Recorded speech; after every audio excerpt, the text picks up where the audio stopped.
पतंगाचा मांजा किती भयानक असू शकतो याचं एक उदाहरण बघा. बिचारा हा पक्षी हा मांजामध्ये अडकलेला आहे आणि ह्या पक्ष्याला सोडवण्यासाठी या ठिकाणी लोक प्रयत्न करत आहेत. तर अशा पद्धतीनं तो ह्या मांजामध्ये अडकलेला आहे आणि या मांजा अडकल्यामुळं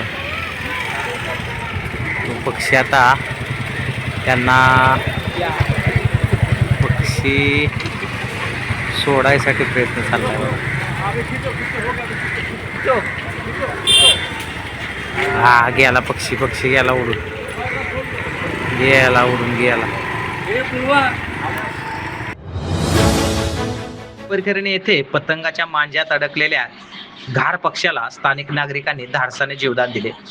निर्दयीपणे वापरला जाणारा धारदार मांजा पक्ष्यांसाठी जीवघेणा सापळा ठरतो याचे हे जिवंत उदाहरण आहे.